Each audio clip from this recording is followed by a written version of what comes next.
My friends, for centuries, the world has repeated the words of the Master, "Seek ye first the kingdom of God," and yet very few have paused long enough to ask where this kingdom is to be found, or why so many sincere seekers feel as though they are walking in circles, praying without answer, striving without peace.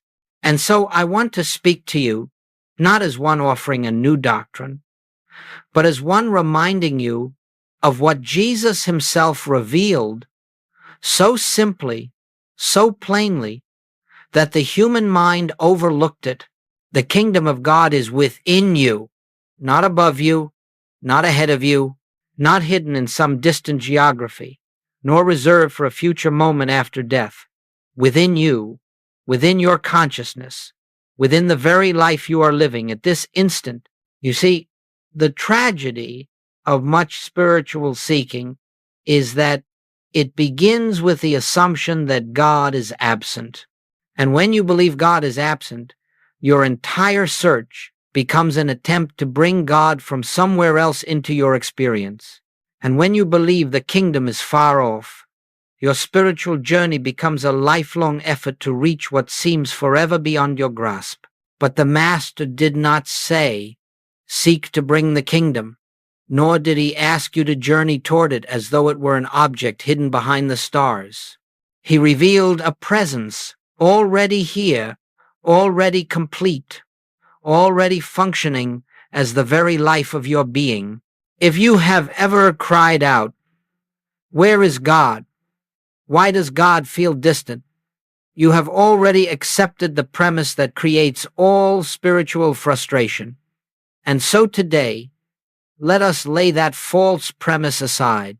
Let us begin from the truth. Let us begin from the recognition that God is not a traveler who must arrive, not a power that must be summoned, not a reward that must be earned.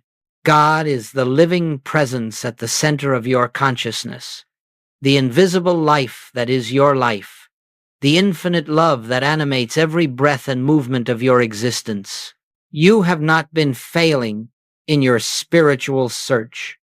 You have simply been taught to look outward when Jesus pointed inward. You have been told to strive for what must be realized, not achieved. And so as we embark upon this journey together, let us do so with a humble willingness to release the old idea of God as a far-off being who occasionally intervenes, and open ourselves to the recognition of God as the very essence of our own being. In this hour, I invite you not to strive, not to struggle, but to awaken, to discover that the kingdom you have sought so long with such earnestness has never been hidden from you. It has been present, fully present, within the depth of your own consciousness, awaiting only your recognition. And as this recognition dawns, you will find yourself at peace, not because you have reached God, but because you have discovered that God has never departed from you. Now let us look more deeply into the very reason spiritual seekers become weary, discouraged, and disheartened in their search for God. It is not because God is difficult to find. It is not because heaven is hidden behind a veil that only the worthy may lift. It is because almost the entire world, including the religious world, has trained us to seek God where God is not. And when you seek where God is not, you can only return empty-handed, no matter how sincere your prayer or how devout your heart. Consider for a moment how many times you have turned to the outer world expecting it to reveal God to you, expecting a person, a sign, a manifestation, a change in circumstance, a divine intervention to prove that God is present.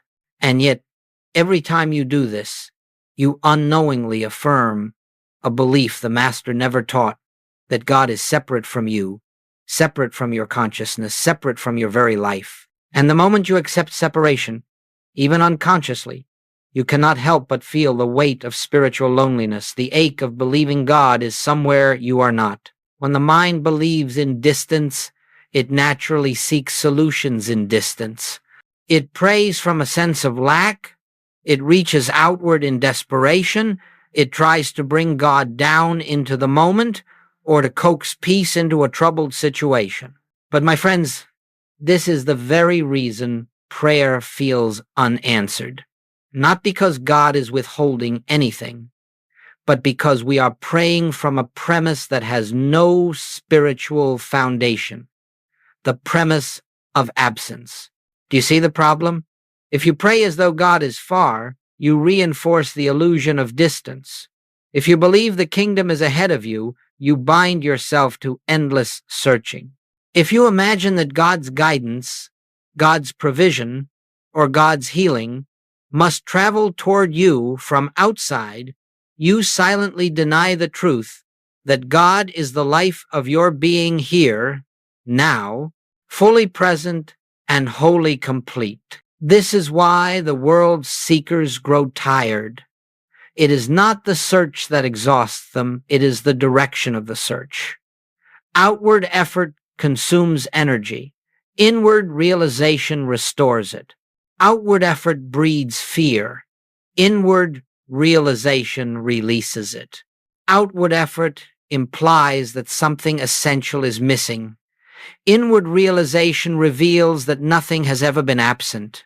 The frustration so many experience in their spiritual lives arises from an innocent but fundamental misunderstanding, the belief that God's presence must be obtained rather than recognized, sought rather than realized, requested rather than revealed from within.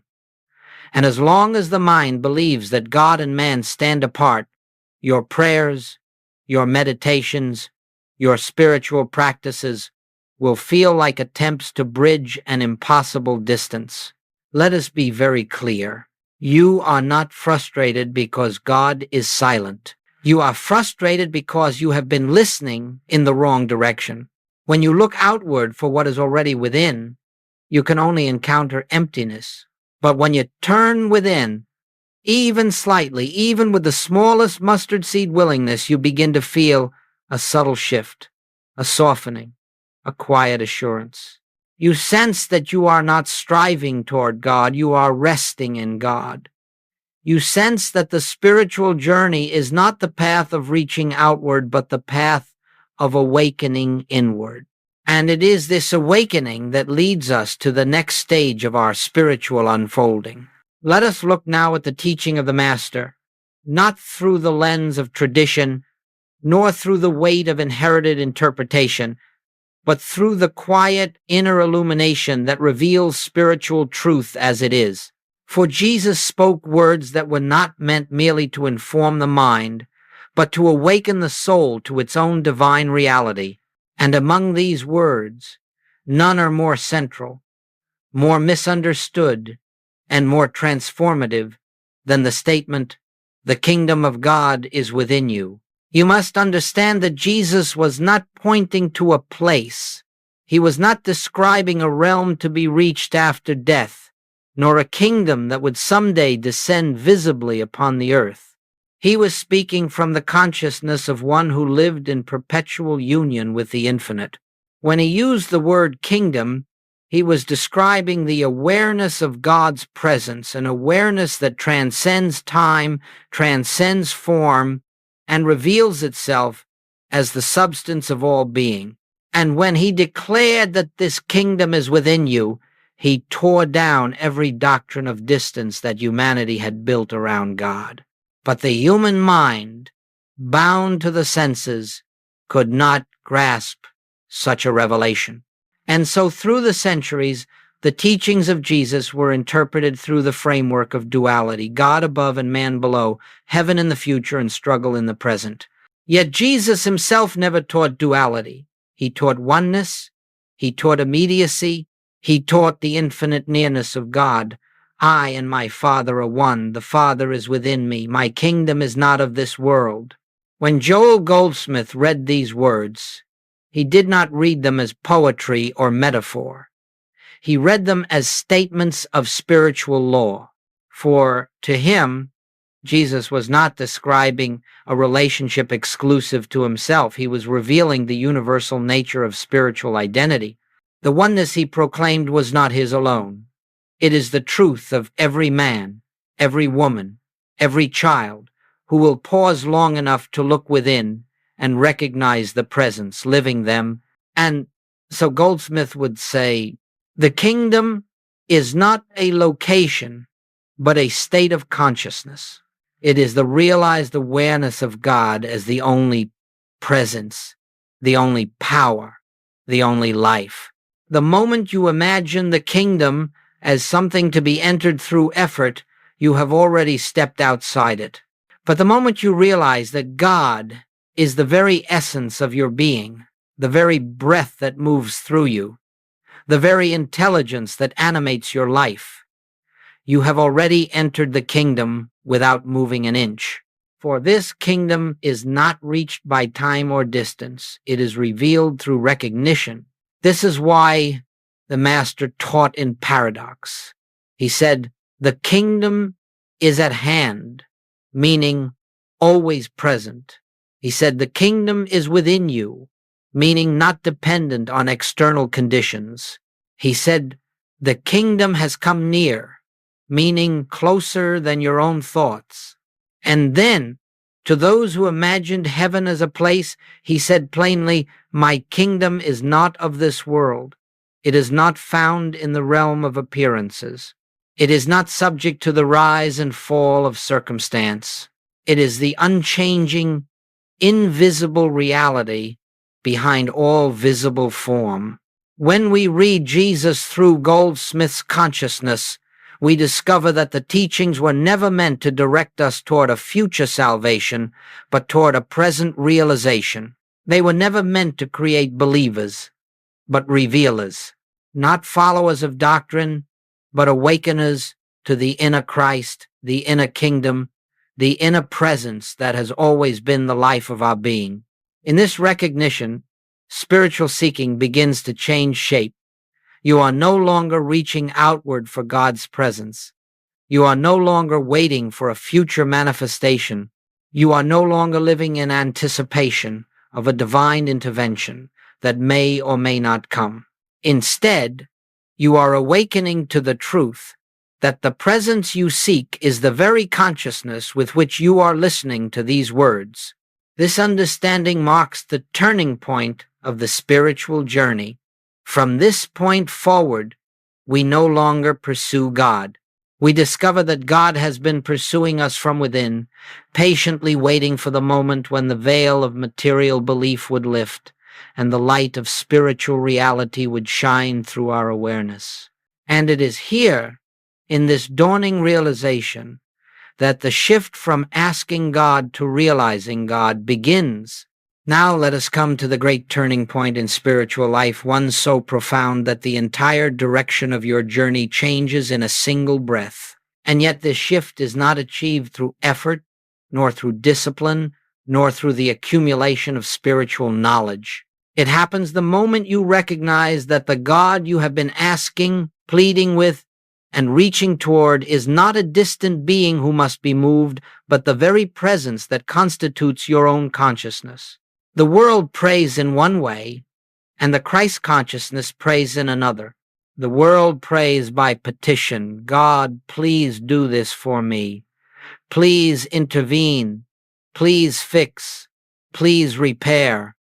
But the Master, and all who have awakened as he awakened, pray by realization. They do not try to bring God into a situation. They do not attempt to persuade God to act. They rest in the quiet knowing that God, being infinite, omnipresent, and indivisible, is already the only presence in that situation, whether or not appearances agree. This is the radical shift that Joel Goldsmith emphasized. Prayer is not a method of getting God to do something. Prayer is the realization that God already is all. And this realization becomes possible only when we stop treating God as though he were outside our own being.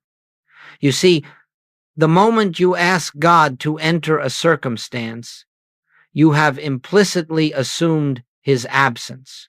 And the moment you assume his absence, you cannot possibly experience his presence, for the very premise of your prayer is separation. The bootless cry, as Goldsmith called it, is the prayer of a mind that imagines God is somewhere else. But when you understand the truth, when you realize that God is not coming from afar, that God is not outside the problem, not outside the body, not outside the relationship, you stop trying to reach outward and you begin to rest inwardly. You begin to sense that there is a presence at the core of your being, a presence that does not need your persuasion, your pleading, or your pressure. You begin to discover that God is not the answer to your prayer. God is the silence that reveals there was never a question. Let us be very practical here. When you ask God to heal a condition, you are assuming a power apart from God, a power that caused the illness. When you ask God to fix a relationship, you are assuming that another person holds power over your peace. When you ask God to open a door, you are assuming that human circumstance can block divine activity. All of this is spiritual impossibility. There is no power apart from God. There is no presence apart from God. There is no activity, no substance, no law that can stand outside the one.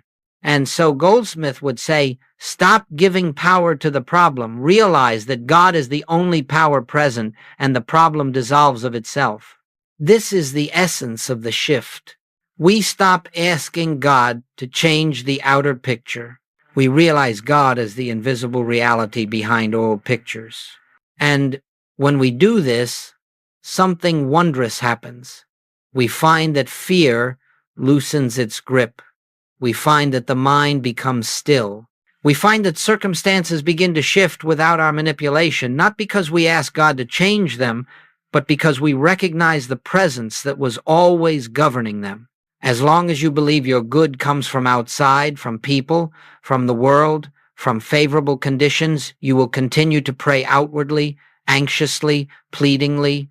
But the moment you realize that God is the life of your life, the peace of your peace, the intelligence of your mind, the substance of your supply, and the harmony of your relationships, you will find that you no longer pray to get. You pray to realize, to become aware of what is eternally true. This is the prayer of the mystic. This is the prayer of the master. This is the prayer of all who have entered the kingdom consciousness. Not a prayer of asking, but a prayer of recognition. Not a prayer of seeking, but a prayer of seeing. Not a prayer of striving, but a prayer of resting in the truth that God is already here. And it is this recognition that prepares us to discern the great distinction between material sense and spiritual consciousness, which is the foundation for entering the kingdom within. Before we can enter the kingdom within, we must understand why the outer world appears so real, so commanding, so overwhelming. We must understand why fear grips us, why circumstances disturb us, why lack seems possible, and why God can appear distant even when we believe in Him with all our hearts. And the reason is simple, though the mind resists it at first. We have been trained from birth to trust the five senses. We have been taught that what we see, hear, taste, touch, and smell is reality. And so we live as though appearances are the final truth, unaware that we are interpreting the world through the limited instrument of material sense. Material sense is not evil. It is simply inadequate. It shows us shadows and calls them substance. It shows us temporary forms and convinces us they are permanent realities. It shows us good and evil, harmony and discord, abundance and lack, and persuades us that all of these have the same level of power and presence. And as long as we accept this, we will always live at the mercy of circumstance, because we believe circumstance has power. But spiritual consciousness reveals something entirely different. Spiritual consciousness is the awareness that God alone is the reality of all being. God alone is the life of every person. God alone is the substance of every form. God alone is the law governing the universe. And because God is indivisible, infinite, and omnipresent. There is no true power apart from God, no second presence, no second cause, no opposing force that can threaten the harmony already established in spirit. This is the meaning of oneness, not that everything is spiritually connected, but that everything is spiritually one. Let us be practical. When you see disease in the body, that is the testimony of material sense. When you see conflict in a relationship, that is the testimony of material sense. When you see lack in your affairs, that is the testimony of material sense. When you see danger in the world, that too is the testimony of material sense. And if you accept these testimonies as the truth, you will experience fear, doubt, and separation, because you are living as though appearances possess reality, authority, and power. But when you rise into spiritual consciousness, something remarkable occurs. You begin to recognize that all appearance, whether harmonious or discordant, is but the play of the senses. Behind the appearance stands the spiritual reality, unchanged and unchanging. God, the only presence. God, the only power. God, the only law. God, the only life. God, the only substance. And as this recognition deepens, the outer picture begins to shift, not because you changed it through mental effort, but because you no longer give it the power it never possessed. Goldsmith would often say, "You do not heal a condition. You reveal the presence of God, and the condition yields." And this is the essence of spiritual consciousness, the awareness of what is eternally true, regardless of what the senses report. The world may say, "There is danger." Spiritual consciousness whispers, "God is here." The world may say, "There is lack." Spiritual consciousness knows infinite supply is the nature of God. The world may say, "There is conflict." Spiritual consciousness rests in God is the harmony of all being, and the moment you accept the spiritual as real, the material loses its authority over your peace. But let us be very honest. You cannot force yourself into spiritual consciousness. You cannot affirm your way into it. You cannot shout into it or demand it. Spiritual consciousness dawns as material sense loosens its grip, and material sense loosens its grip only when we stop feeding it with fear, judgment, and the belief that it has power. The Master said, "Judge not according to appearance, but judge righteous judgment." Righteous judgment is not moral judgment. It is spiritual recognition, the ability to look straight at the appearance and know that it is not the truth. It is knowing that behind every discord, the presence of God remains untouched. It is knowing that behind every seeming lack, the fullness of spirit is already present. It is knowing that behind every storm, the calm reality of God stands unimpaired. And it is precisely this understanding that prepares the way for the practice of entering the kingdom within, not by attempting to change appearances, but by recognizing the spiritual presence that lies behind them, within them, and as their true essence.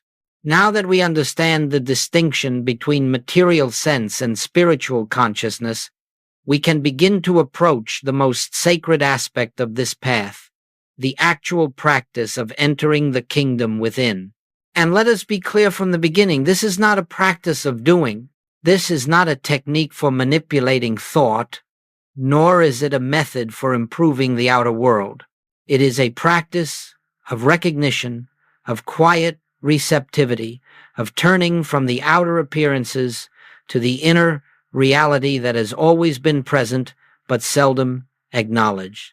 In the human search for God, people have used many forms of prayer. They have pleaded, begged, affirmed, recited, commanded, declared.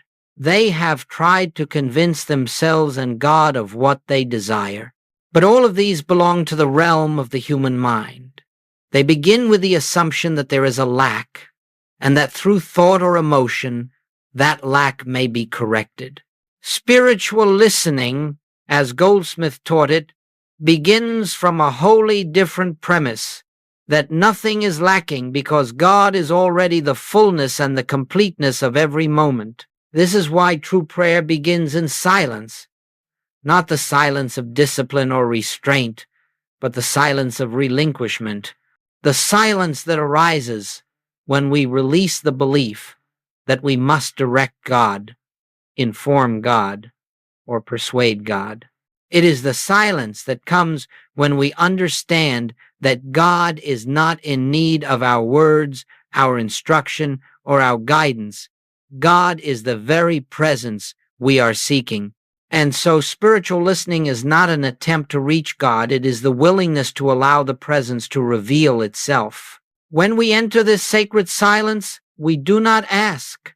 We do not seek signs. We do not attempt to feel spiritual or produce inspiration. We simply become still, inwardly still, and allow the truth to disclose itself. For spiritual truth is not created by the mind, it is revealed to the mind that is quiet enough to receive it. And what is revealed?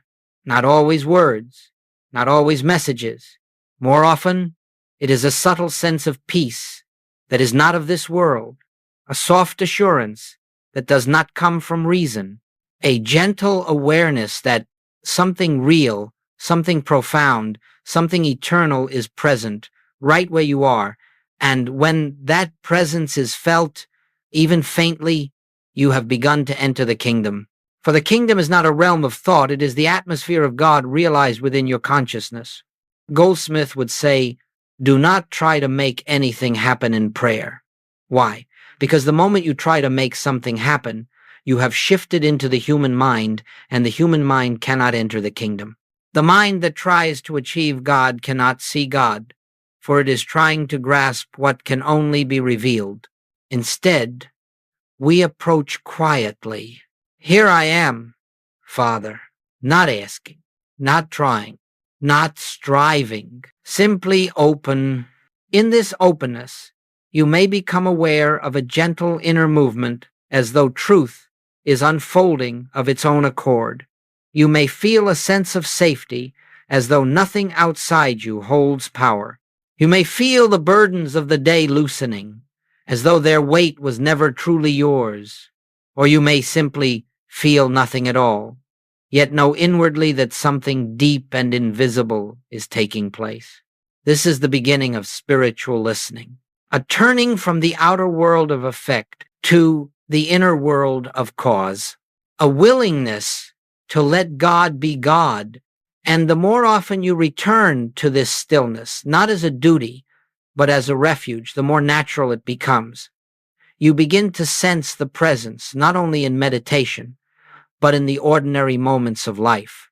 Standing in a doorway, pausing in the midst of a conversation, resting between breaths, and awareness begins to permeate your experience. The kingdom is here. Do not measure your progress.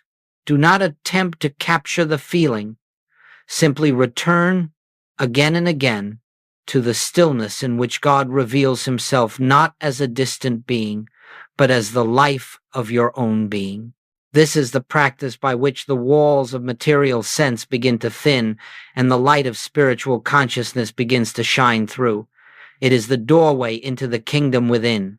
And now that we understand how to enter this inner sanctuary, we can begin to explore how to recognize the signs of its dawning, how to tell in the quiet moments of life that you have already stepped into the atmosphere of God's presence.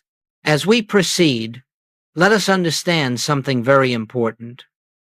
The kingdom of God does not suddenly descend upon you like a light from the sky. It does not announce itself with trumpets, nor does it arrive with a dramatic inner explosion. The kingdom reveals itself in the quietest of ways, in subtle shifts of perception, in gentle movements of awareness, in moments so simple you might overlook them if you are searching for something grand. You see, the kingdom is not a future attainment. It is a present reality. And the moment your consciousness begins to relax into the truth of God's nearness, the signs of the kingdom begin to show themselves. They do not appear in the outer world first. They appear within you. And when they appear, they carry a distinct quality, a softness, a stillness, a peace that the world cannot imitate. One of the first signs is this: problems lose their sense of finality. You look at the same condition, the same circumstance, the same relationship, and yet something within you whispers, this is not all there is. You begin to sense that what you are seeing is but the surface of things, and behind that surface is a presence, untouched by the appearance. This quiet sense of something more is the first hint that spiritual consciousness is dawning. Another sign is the easing of inner tension, not necessarily the disappearance of all outer challenges, but the loosening of the emotional grip they once held on you. You begin to observe instead of react. You begin to watch instead of fear. Even in the midst of difficulty, there arises a center of stillness, a feeling that you are upheld by something greater than the circumstance. This stillness is not self-made. It is the fragrance of the kingdom. A third sign is that you stop trying to fix life through human effort. This is not passivity, it is trust. You no longer rush to manipulate outer events or control outcomes. Instead, you turn within first. You pause. You listen. You remember the presence. And in that remembrance, you find guidance that does not come from thinking, but from knowing. When decisions arise from this inner knowing, they carry peace instead of fear. That peace is the evidence of the kingdom. You may also notice that forgiveness begins to happen without effort, not because you have willed yourself to forgive, but because the sense of separation itself begins to dissolve. You start seeing others not as separate personalities capable of harming you, but as expressions of the same divine life struggling through human limitation. The enemy becomes a brother. The insult loses power. The past releases its hold. Forgiveness becomes a natural consequence of seeing truly. Another sign is the awakening of gratitude, not gratitude for things, but gratitude for being. A quiet joy arises simply from the recognition that God is here, that life is unfolding, that you are not alone in the universe. This gratitude is not directed outward. It wells up from within, uncaused by anything external. It is the heart's response to the felt presence of God. And perhaps the clearest sign of all is this: you begin to sense that nothing is outside God. You may find yourself pausing throughout the day and silently recognizing God is here, in the grocery store, in a conversation, in a moment of conflict. In the stillness before sleep, something deep within acknowledges the presence, not as a belief, not as a philosophy, but as an inner fact. This recognition is the kingdom.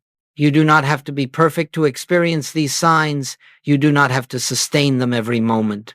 Even a fleeting glimpse is enough to show you that you have touched the edge of something real, something that does not come and go, though your awareness of it may, and every glimpse leaves a trace. Every moment of recognition strengthens the spiritual capacity to see beyond appearance. When these signs appear even subtly, you may know with certainty the kingdom has already begun to reveal itself in your consciousness. You are not approaching it. You are awakening within it. And now that you know how to recognize these early dawnings of spiritual awareness, we may move naturally into the next stage of this journey, entering more deeply into the inner kingdom through a quiet, receptive meditation, a practice not of doing, but of being. Let us now turn inward together, not to perform a technique, not to repeat words, not to achieve an experience, but simply to rest in the awareness of the presence that has been with us from the beginning. In this moment, there is nothing you must accomplish. There is nothing you must correct or improve. There is only the gentle willingness to set aside the world of appearances and allow the truth to reveal itself within your own being. We begin not by reaching outward, but by releasing every mental habit that seeks to grasp or manipulate the spiritual. There is nothing to grasp. Spirit is not an object. God is not distant. The kingdom is not a goal. We are not climbing toward God, we are relaxing into God. And so we enter this quietness with a simple inward recognition. God is here, not coming, not arriving, already here. Let the mind rest. Let the thoughts pass without engagement. Let the concerns of the outer world dissolve into the background. You are not trying to silence the mind. You are gently withdrawing attention from it, returning to the simple awareness of presence.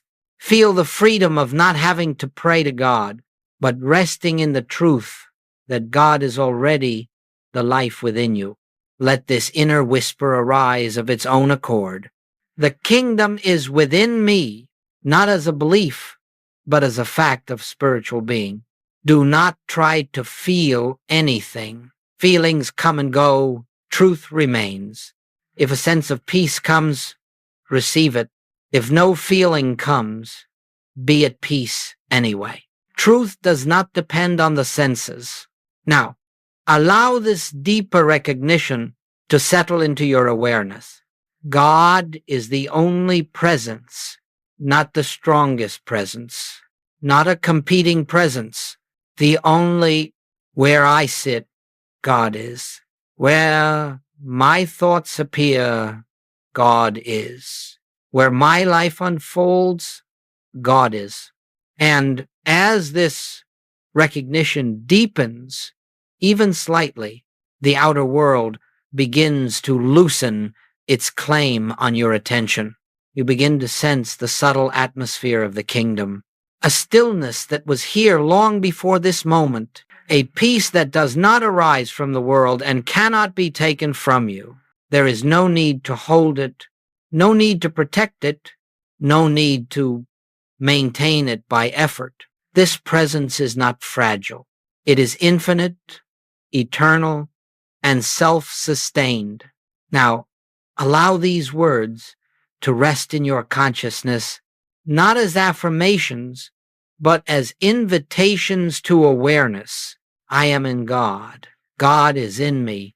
We are one. Not two beings united, but one life expressing itself as individual being. Rest in this oneness. Do not attempt to understand it. Understanding belongs to the mind. This recognition belongs to spirit.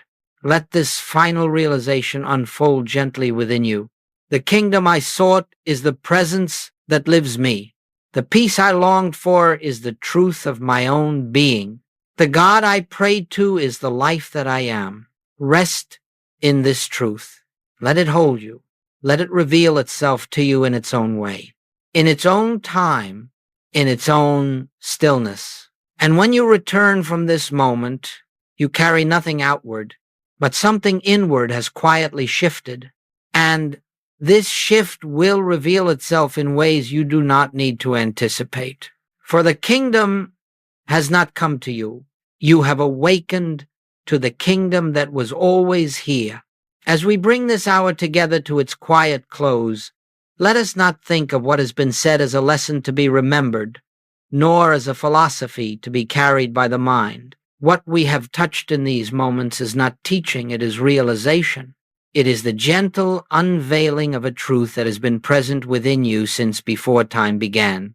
And the greatest gift you can give yourself is simply to continue returning to this inner awareness, not through effort, but through remembrance. For the kingdom of God is not an experience reserved for meditation alone. It is the ground upon which your true life stands. It is the air of spirit that surrounds you. It is the quiet presence that walks with you into every circumstance, every relationship, every choice, every breath. You do not leave the kingdom when you rise from silence, nor do you enter the world as though it was separate from God. The world of appearance may shift and change, but the kingdom remains the invisible reality behind every moment of your journey. Remember this: you are not a traveler seeking God. You are the place where God reveals himself. You are not a soul wandering toward the kingdom. You are the consciousness through which the kingdom comes into view. Do not struggle to hold this awareness. Do not make a task of living spiritually. Simply learn to pause many times throughout the day and gently turn inward, not to find God, but to recognize that God has never departed. In that pause, even if it is only the length of a single breath, you may notice the subtle atmosphere of peace that signals the presence. And that peace becomes your guidance. That peace becomes your protection. That peace becomes your supply. That peace becomes your wisdom. You do not have to sustain this consciousness perfectly. No one does. What matters is that you return again and again with simplicity and humility. You return, and each return strengthens the inner pathway until it becomes effortless, as natural as the act of breathing. You discover that whenever confusion arises, the kingdom is here. Whenever fear stirs, the kingdom is here. Whenever life becomes heavy or uncertain, the kingdom is here, not because you have earned it or summoned it, but because it is the very foundation of your being. Let this awareness accompany you. Let it move with you into the ordinary routines of life. Let it enter your conversations, your work, your rest, your moments of solitude, your moments of connection. Let the kingdom be the silent influence behind every step you take. And as you do, you will find that you are living in a world where nothing stands outside God, nothing opposes God, nothing diminishes God, and therefore nothing can diminish you, because your life is the life of God expressed. My friends, the search is over, not because you have reached the end, but because you have awakened to the beginning, to the presence that has been your life all along. And from this awareness, everything changes, not by your effort, but by the natural unfolding of divine harmony through your consciousness. Rest in this truth. Let it guide you. Let it illuminate the path before you. And know with quiet certainty that the kingdom of God is not merely near, it is your very self realized.